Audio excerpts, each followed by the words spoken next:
Welcome to Waking Up in Heartbreak. I know that what you're going through or have gone through is impossible. And yet, just trying to avoid it or move on or get over it just doesn't feel right. And it's probably not working anyway. Also, I know you. And you have this inkling to not skip over the hardest parts, that this heartbreak could remake you. You're in exactly the right place. I'm LiYana Silver, your host. I'm a relationship coach and author of Waking Up in the Dark Night of Divorce and Feminine Genius. We're going to go deep on how to make it through, not bypass, this ordeal, and how to emerge awake, alive, lit up, and fully, unapologetically yourself. So come close, catch your breath, right here in the rubble of all that's ending. Let's get started.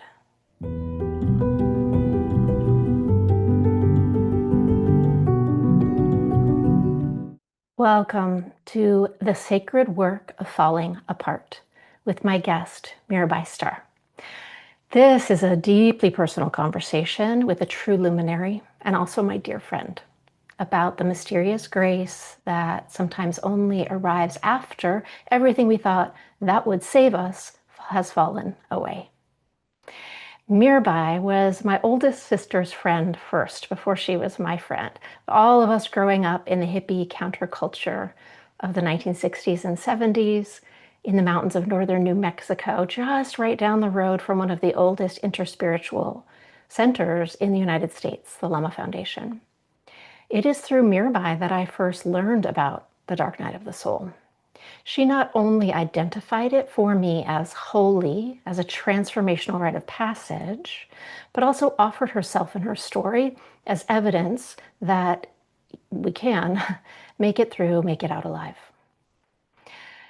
Mirabai Starr is an internationally acclaimed speaker, interspiritual teacher, and award-winning author of over a dozen books, including Wild Mercy, Ordinary Mysticism, and she's the translator of Dark Night of the Soul. In 2020, she was honored on Watkins's list of the 100 most spiritually influential living people.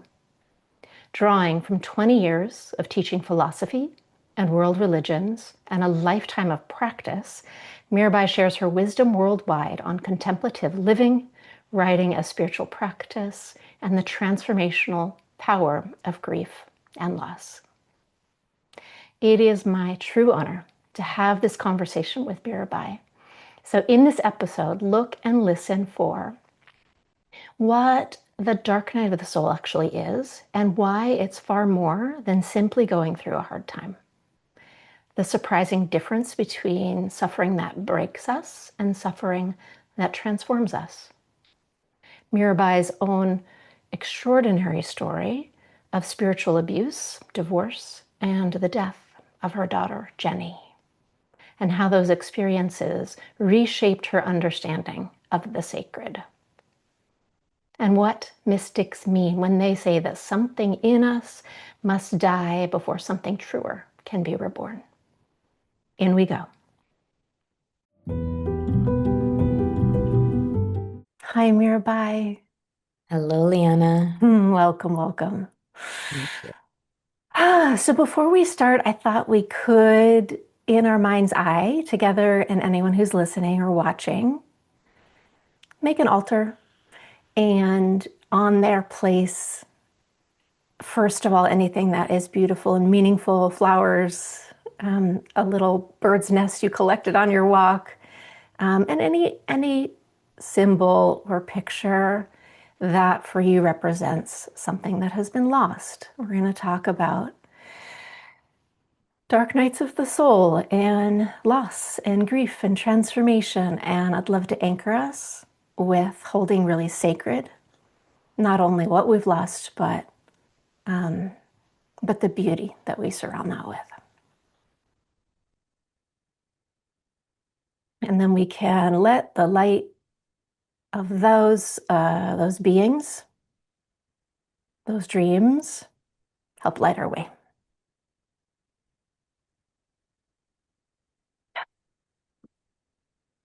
So I'm really moved to be here. I will not promise to not cry. Um, I think it's really important when we do anyways. So um, let's dive in. First of all, I think I already did a first of all. Second of all, I really want to honor. Okay, so this is a podcast about divorce. We're not really going to talk about divorce at all. And I want to first of all, second of all, honor your relationship, your marriage with Ganga Das, which is just a beautiful work of art. I've met him a couple times. I think the problem is his heart is too big for a room. Like it overflows the space he's in. So yeah, I just want to really, really lift up your incredible marriage. Thank you. What a beautiful way to start. Um, okay, so hearing or feeling the words Dark Night of the Soul can be a really profound experience. It has been for me. I know it has been for you. I think it can land as an affirmation. Oh, this is what I'm going through. It can kind of also land as an omen, oh shit, this is what I'm going through. So I'd love to take us to land us in how I first heard this phrase, which was through you, where it's a phrase that I think, or a grouping of words most everybody's heard, but there are some times when it really lands. It goes from an idea or a phrase to a pretty fierce lived experience. So I'd love to share my version of that, how it's intertwined with you, and then maybe offer you the mic to share about how you first heard about it. So at the time in my life, I was in a wonderful marriage and had a new baby and a lovely community. And I got what at the time felt mysteriously very physically sick. And the physical body, is not disconnected from the emotional body, the spiritual body. So it felt physically, spiritually, mentally, emotionally, like something was very amiss. In this time, I was publishing my first book with Sounds True and heard an interview with you, and I thought, oh, Mirabai, I know her. That's my older sister's dear friend from forever ago when we all lived in the mountains of northern New Mexico on intentional communities. Let me read her book. What a beautiful interview. So I sat in my kitchen and I read your book. Um, and I think the earth opened up beneath my feet, and really the profundity of this transformational event and spiritual process really landed on me. So I'm going to read. That's all right. Okay. So there's a couple paragraphs I'll read, and you write it at a moment for you when you were in a celebratory moment, opening up a box of books that contained your first translation or your translation of Dark Night of the Soul. So we'll talk about that in a moment. And then police officers came to the door and told you that your daughter, who had gone missing, was confirmed dead. So like I said, I promise to cry. Um,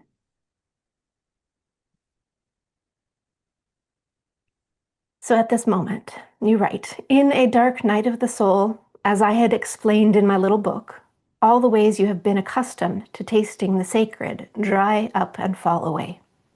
All concepts of the Holy One evaporate. You are plunged into a darkness so impenetrable, you are convinced it will never lift. You may flail about for something, anything to prop you up, but you grasp only emptiness. And so, rendered reckless by despair, you let yourself fall backward into the arms of nothing. This, according to John of the Cross, is a blessing of the highest order. Tell that to a mother of a dead child.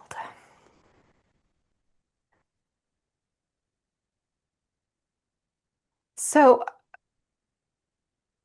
I thank you for writing that. Um, I know that anyone who's listening who hears the term dark night of the soul, and it really refers to their relationship loss, can feel the affirmation that this is of what they're going through. Um,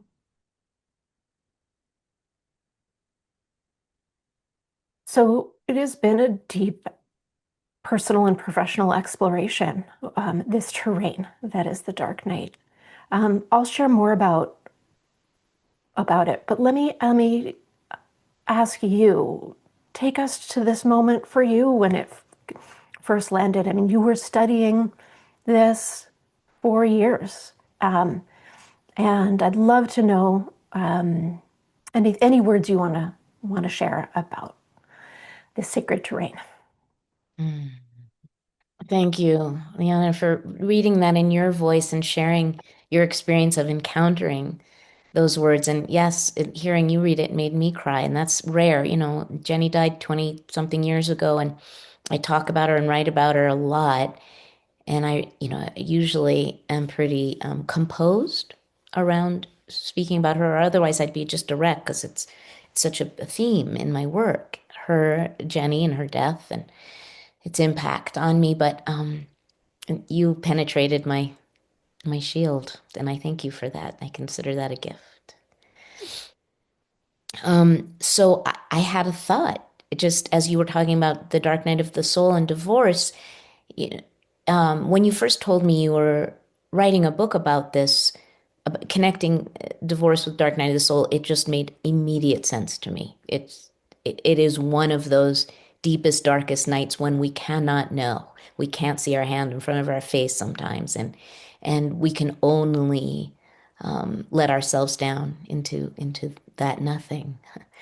But I just was thinking when you were talking about it that I encountered John of the Cross and the teachings of the Dark Night of the Soul when I was 20 and I was living in Spain, studying Spanish literature in Seville. And I was separated from my secret lover back in the US, who was 24 years older than me, married with kids my age. We had been having this unknown to anyone else affair at that point for about since I was 15. So what would that? Yeah, 5 years at that point. And it was the first time I'd been really away from him. And I was longing for him and also afraid that our we weren't going to make it. He would never leave his wife. He would never be mine. But he was the world to me. And then he wrote me this letter somewhere in that period where I encountered John of the Cross in Spain. The guy wrote me a letter saying, "Well, I've decided I'm leaving my wife, and I think I'm going to leave you too, and just be free." And this was after 5 years through my teens of this spiritually charged affair. So I was plunged in, and I was thousands of miles away from my family and anybody, plunged into a darkness that I couldn't even imagine how I was going to survive. And I forgot about that until you were just talking about your experience of the dark night. Wow. I eventually married this man, and when we got divorced, as you might imagine, not many years after that, it was, well, actually about 10 years later, it was a spectacularly dramatic and excruciating breakup. But back to John of the Cross. Yeah. I can't promise we might not come back to that. I Yeah. am so appreciating this, what's emerging. Yes, back to John of the Cross. There you are studying him in Spain. And John is the patron saint of poetry, and he is primarily a poet. And his poems are very much like Rumi's poems, just these love songs to the divine. and poetry that is drenched not only in the bliss of love between lover and beloved. He uses the language of love, as many Sufi poets do, and Jewish and Christian mystics also use love language to depict that experience of loving and separation and union and reunion and all of the aspects of the mystical journey. So I was reading him primarily as a poet, and he was reminding me, John of the Cross, of Rumi, who I had encountered at around the age of 16, so maybe 4 years earlier, not as a poet. I mean, yes, as a poet, but as a Sufi teacher, as a Sufi master. This was before the translations by Robert Bly and Coleman Barks of recently blessed memory. Bless you, Coleman, for the way you turned on the world to the poetry of Rumi. And but it was before all that. There were some very stuffy British translations of Rumi, and that was it. But I had been exposed to the Mevlevi Sufi path, which was one of the paths of many paths of Sufism, and had really deeply fallen in love with Rumi as a mystic master. And when I read John of the Cross, it was in Spanish in his original language, 16th century, late early Renaissance Spanish. I recognized that heart on fire. That was just like Rumi's heart. And so many specific images of fire, of gardens and secret rendezvous in the gardens, of wine and intoxication, all of these sensual images of the relationship between the soul and the divine, but also of the wound of being separated from the beloved. And so all of that, resonated with my hungry heart. Also, when I was 14, my first love, Philip, had been killed in a gun accident here in Taos, where I still live, where you lived as a child. And that had been a huge turning point in my life. It had really catapulted me onto a spiritual path. So by the time I was 15, I was really going to spiritual practice as if my hair were on fire, as they say in Zen. And my grief and my longing for God were all intertwined. So, John of the Cross, Dark Night of the Soul. We can go wherever you want, LiYana. I could unpack the teaching a little bit. That would be helpful in very easy to understand terms. Where would you like to go, my love? I would love that. Maybe I'll just share a few little ways, maybe I take it from a felt sense to a little more clear description, and then I'd love you to talk about his teachings. Dark Night of the Soul to me feels like a journey, feels like an arc that feels incredibly personal, that only, the only person in the universe are going on. And then we realize, oh my goodness, this is ancient, probably every human, and for forever and all of time. It also feels to me like a location, right? It's not normal every day out here in the daytime and the light. It's in a different form of light, but it's in the underworld, it's in the dark. And I do think it also speaks to a duration, right? There's a nighttime to it. We never know how long it will last, but there is something being worked. There is an element of time, even though it's unknowable.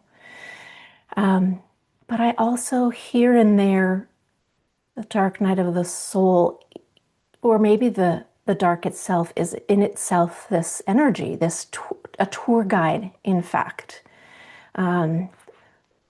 saying, come along. And it is quite loving, as strange as that is to say. But will you fill in the cracks for us? Tell us about the teachings of this lovely, gentle, mystic Christian 16th century monk. Mm. Yeah, John of the Cross did not describe it as a mothering darkness, but I do, and you do. And that's, I think, an essential element in translating John of the Cross for our times and for our own journey. There's an austerity, a harshness to the way that John of the Cross is often interpreted because the dark night of the soul is uncompromising. It is a state in which you cannot know anything or feel anything, at least in the ways that you used to. But what I introduce into my description of this teaching is that loving, gentle, nurturing, embracing quality of the darkness, that it is a womb space and thereby a space of gestation and rebirth. But it can't feel like it when you're in it. When you're in it, it really, almost by definition, at least for periods, feels impenetrable, and that everything you knew and cherished has fallen away and there's nothing to replace it. So, and that's important. John of the Cross says it's vital that you go through at least some period where your faith is in complete disarray. So, what John of the Cross was speaking of was an internal spiritual crisis wherein all of the kind of spiritual props that used to hold us up and the sensual, sensory, spiritual goodies that we used to get, say, from chanting kirtan with Krishnadas or something, and your heart just is bursting with a feeling, a felt sense of connectedness to the sacred, or deep states of meditation where blessedly your mind quiets for moments and you touch something that is a kind of stillness that you crave. So those feelings, what John of the Cross calls consolations, I call them goodies, dry up, and you're not getting it anymore. You're not getting that feedback, that reward for spiritual practice, for prayer, for meditation. Also, if you stay with it and don't run away from that feeling of emptiness or aridity, he calls it, you might enter a deeper dark night of concepts where all your ideas and belief systems crumble and don't make any sense anymore. All ideas of God, of the soul, of the goddess, anything, all your spiritual constructs come undone. These are the two parts of the dark night of the soul. Like he calls them the night of sense and the night of spirit. And so, both conceptually and experientially, it all falls apart. It dries up. It doesn't work anymore. And any effort you make to try to fix it is just going to backfire. So eventually you realize that you can't fill the emptiness. You can't prop up the old belief systems. You can only surrender and let yourself down into the darkness of not knowing, of not feeling even. Maybe feeling some sadness or even despair, even anguish, but not feeling that connectedness anymore. So those are the teachings. I want to point out two things. One is he wrote The Dark Night of the Soul originally as a poem, and that poem was an ecstatic love poem of the soul's secret rendezvous with the beloved in the garden in the night, in the middle of the night, when she escapes, he calls the soul, from her house, her darkened house, the house of sense and spirit, and makes her way to the garden where he is waiting for her. And they have this exquisite, blissful union, which is really a reunion after a period of separation. That's one thing I want to point out. Starts as a poem, and then it's the nuns actually over whom he was the priest, the confessor, who he loved and they loved him, who prevailed upon him to write an explication of that frankly erotic love poem, like the Song of Songs, which was John of the Cross's favorite scripture, as a map of the soul's journey toward union with God, the mystical map.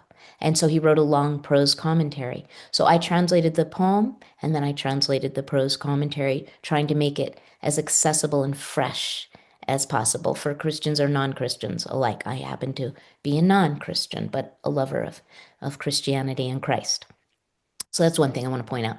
The other thing is that John of the Cross was imprisoned for 9 months. And he wrote The Dark Night of the Soul right after being released. Actually, he was never released. He escaped from prison. He was imprisoned by his own Carmelite brothers who were trying to shut down Teresa of Avila's reform movement that John of the Cross was championing. So he had this dark period of incarceration. He was tortured in prison. In fact, he eventually, at the age of 49, died of a recurring infection from the wounds he sustained from being whipped in prison that just continued to flare up, and finally died of what was probably septicemia. So this was a significant influence in his re the release and the writing of the poem and the explaining of these two phases of the dark nights of our soul. So he went through. He says that the dark night of the soul, and then I'll stop talking.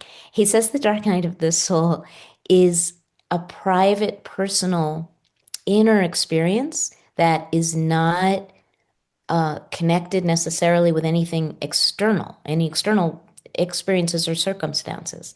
It's a spiritual maturing that when we go through the dark night of the soul, it's evidence that we are mature enough to have a direct experience of the divine. We don't need all of these intermediaries. We become naked. The dark night of the soul strips us so that we can have a naked, intimate encounter with the divine. And we experience that as darkness, but it's really pure light.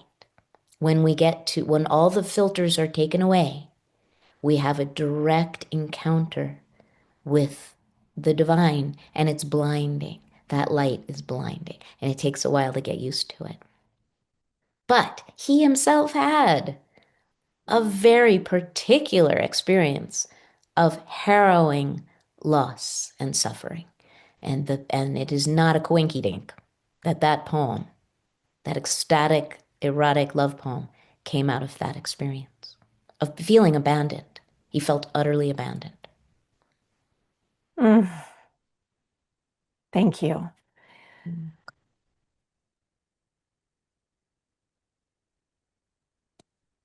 I have so many questions, but we can't have a dark night of the soul without a soul. And you've really woven in these ideas of um, the separation and reunion with what is sacred, what is beloved, and that can be in divine form. And then for some, as for you, for me, for anybody going through a separation or divorce, it's in human form. Um, so it seems to me important that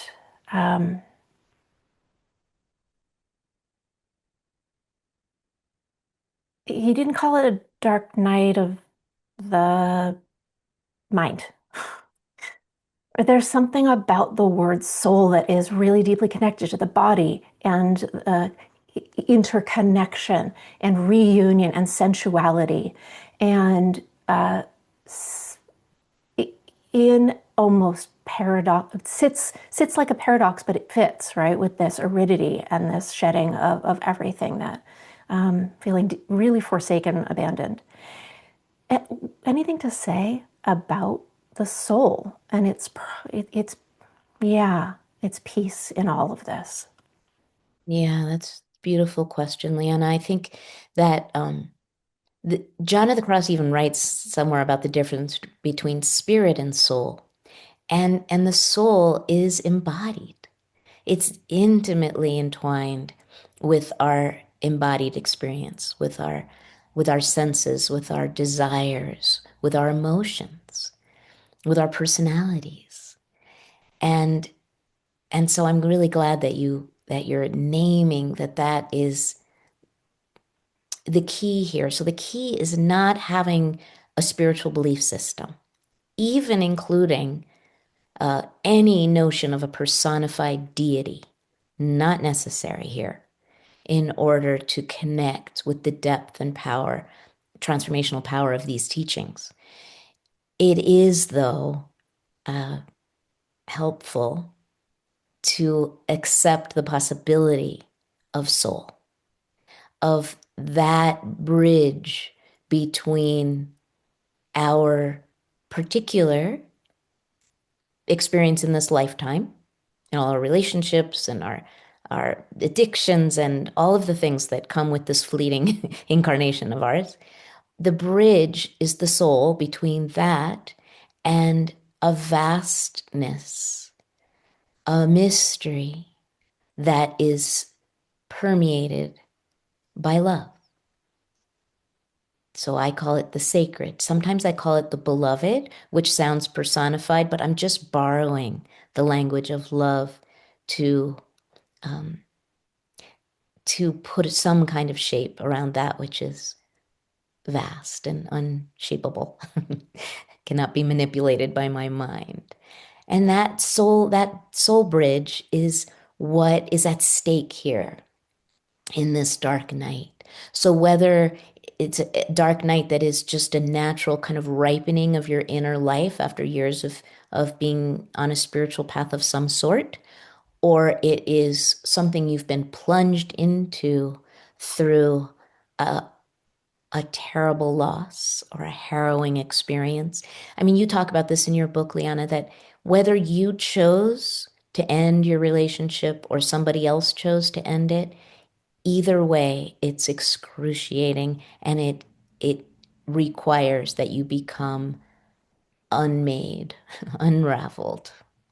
And that unraveling, according to the mystics, is a cause for spiritual celebration, but it doesn't feel like it, especially when we're in it. Mhm. And still, it is helpful to have it named. I think it certainly doesn't take away the excruciation, but it really it locates it. Um, what might you say? So a lot of your work, not all of it, a lot of your work is on supporting people through a grief process. Yeah. And I love this quote that I lifted from one of your newsletters recently. I did use it in my forthcoming book. And you say, your grief is sacred. It is evidence of your capacity for love. And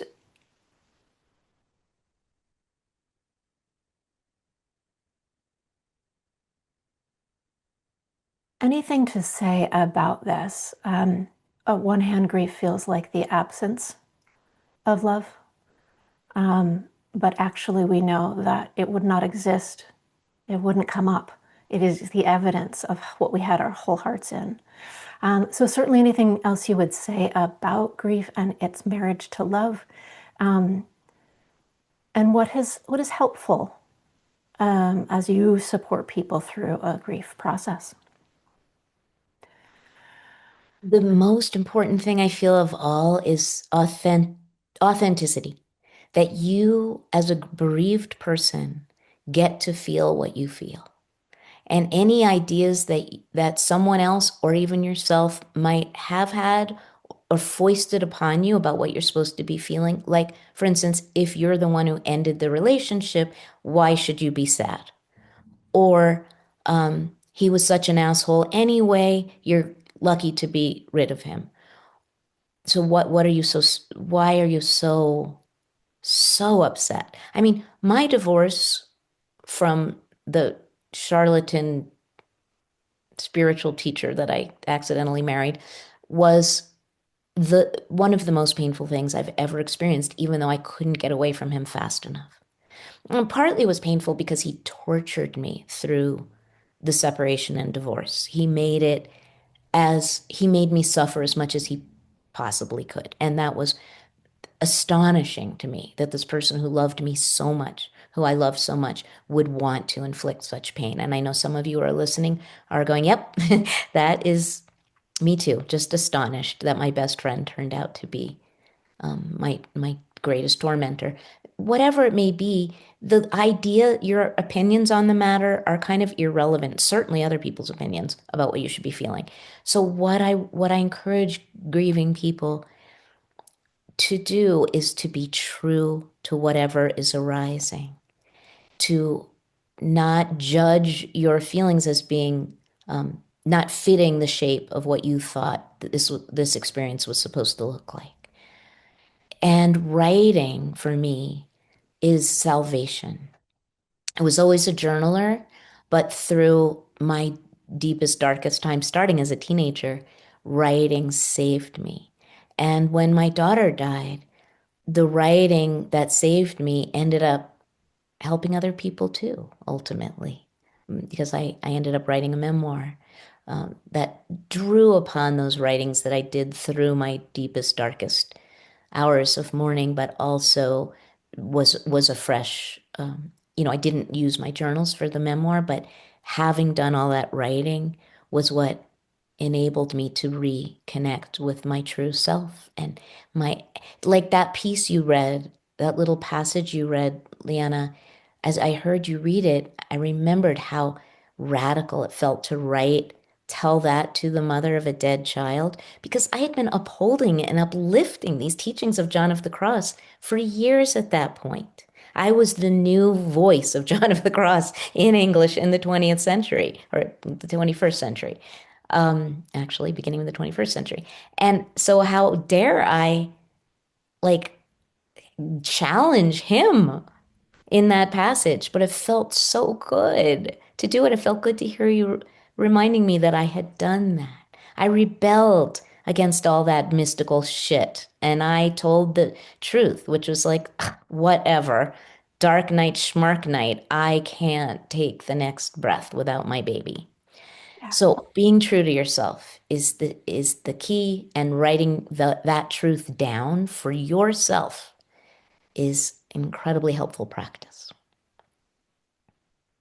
And I hear how important it is for you, for oneself. And also, I want to underscore the, I don't know, helical interwoven experience. You wrote it down. I read it, countless other people have read it. And it affirmed, confirmed, and, started this beautiful process in us as well. Oh, are you saying in your lived experience and your scholarship and your support of people that there is something that unfolds if we surrender to the unraveling that reknits? I mean, I'm sure there's not a certifying body that, like, yes, for sure you'll go through this, but something that reknits, which is a reconnection of you with what is sacred, with soul, with what is beloved. Does that feel the heart of these, of the dark night of the soul? Yeah, I mean, it's like I don't want to give you false hope, because Right. there is a point at which you need to let go of any hope that you're going to get through this and come out alive. And you don't. You die. You die in a dark night. What you die to is the old fossilized construct of who you thought you were. And that's why the mystics say it's good news. And it's also good news to them because you're stripped of what separates you from a direct experience of the sacred. But you can't know that at periods while you're going through it. And yes, LiYana, you're here to say, I, Mirabai, am here to say, we have been plunged into the depths of darkness, and we have reemerged with a much more intimate connection to our own souls, and therefore to the soul of the world and to all of life. No doubt about it. My capacity for childlike wonder is greater now from having gone through such depths of unknowing and and not feeling connected. I also want to say though that it's not a one-time deal. I mean, you've probably noticed, y'all, that I you've gone definitely am through, noticing. yeah, You are noticing, LiYana. There are multiple dark nights that we navigate in our lifetimes. And I think it's a spiral staircase. It's not circular. We're not like, oh, there's the same old shit. No, it's not. There's a deeper intimacy with yourself, with your soul, with the divine that is forged through each one of these experiences of darkness. It's hard to remember that when we're in it, but looking back, we can see that each one grows our soul and makes us more intimately connected to what matters, which is love. But we have to say yes to it. There is a consent that is required. I mean, you can't, it's both. John of the Cross says he calls it the active night and the passive night.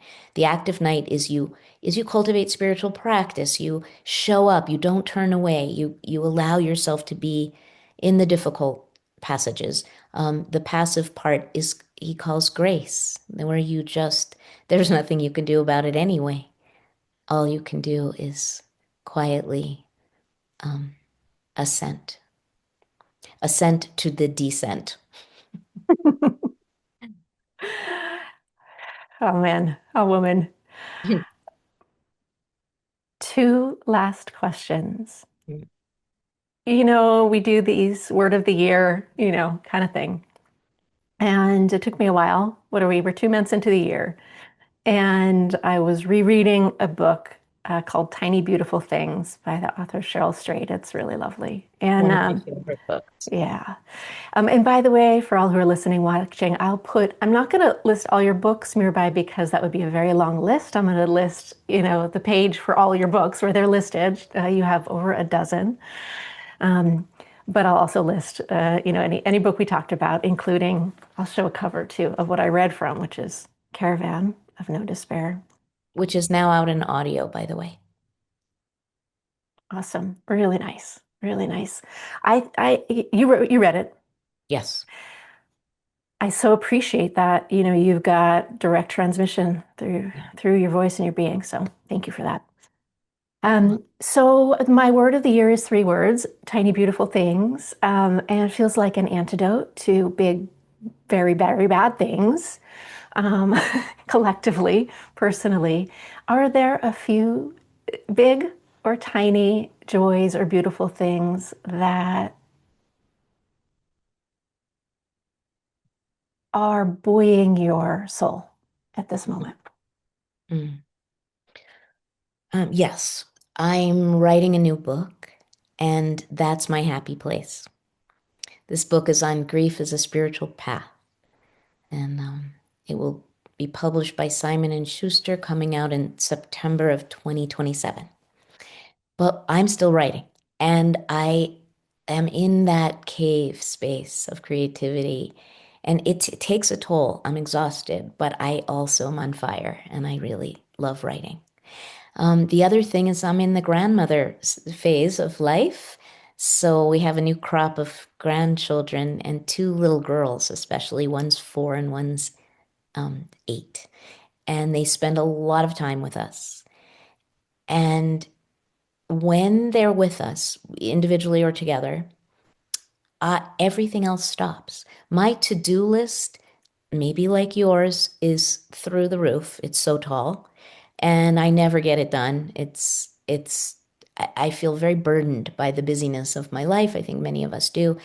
And when the girls are with me, I am drawing and coloring and painting, and we're listening to music and dancing, and we're making cookies, and we're taking baths and reading books and singing. And it's all that's happening. And I am so grateful for the invitation to be fully present that my granddaughters give me. As you're describing the painting and the bathing and the singing, it just flits me back to the beginning of our conversation of like the sensual, loving presence, right? That is the soul. That is the dark night of the soul.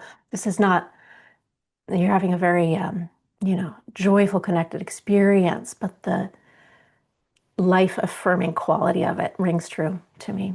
Yeah. Yeah. Do I get to ask you what your tiny, beautiful things are? Oh, you do, you do. Let me think about that. Um, I didn't get to think about it. I know. So I'll say one. My son is 14, and he's I knew that this was hubris, but I allowed myself to have this thought anyways. Like we're really connected. He's a very emotionally aware, communicative kid. I think we're gonna have an easy teenagehood. It's not hard. It's harder on me, I think. I'm having some hard times. Um, anyways, he is learning how to let feelings flow through him, really like work with some big feelings and emotions. And one of his mentors at school gave him a practice to sit by a tree and breathe in goodness and good feelings and breathe out the bad stuff. And he loves it. And the other day we were having a moment on the couch and talking about this or that. And he gave me a hug and he said, Mom, can we be each other's trees? Oh, oh, that's so great. I can't believe you have a teenage boy who would say that to you. Amazing. Amazing, amazing. So there are just, that was a tiny and a big, beautiful thing. I've got a kitten, and Mm. there is something about the warm, melting, furry body, just being able to hold that close. It's a beautiful form of co-regulation. So that's another tiny, beautiful one. Good one for people going through separation and divorce. Yeah, Kittens. kittens, little furry lovers. Yeah. Well, I'm reluctant to ask you the last question, um, which is, what if you could open your ears, transport back in time, and tell yourself something in one of the dark nights? And I don't know whether that was in Sevilla or whether that was opening the door to the police officers or another moment. But could you let us know, what would you tell your beautiful past self who's in the dark? Mm. Well, I'm going to go to my divorce. That excruciating, prolonged experience, uh, where but the beginning of it. So I left. I'm the one who left. And the reason that was so big was that when I met him, I was 14 when I met him, and he was my spiritual teacher.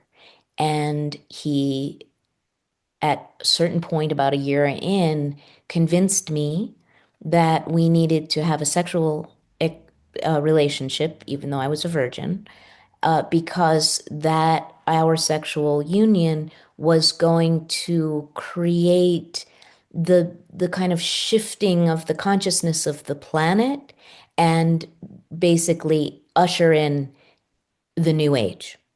I mean, in other words, it carried that magnitude of importance. And there was a whole ritual for taking my virginity. It was disgusting. And this went on for years. And because I was such a spiritually passionate kid, that was the language that spoke to me. And he just faked our way through it for years. I was not attracted to him. He was gross. And yet I felt that I had the spiritual obligation to the universe to be with him. And then I thought when we got married, that would finally, seal the deal. But he just became less and less attractive as the years went by, and he didn't turn out to have any substance. And then I was stuck with him. And yet I still had that conditioning, right? That the cosmos were held together by our love. So when I left, I was violating that covenant, that vast cosmic promise. And the only consequence was that he went berserk. Um, but that was underlying the whole thing all along, fueled by alcoholism. So what I want to tell that young Mirabai. I was actually 31, I think, when I left. 31, yeah. Was the universe is not, the well-being of the cosmos is not contingent on anything you do with this person, and all will be well with the world. You can be free.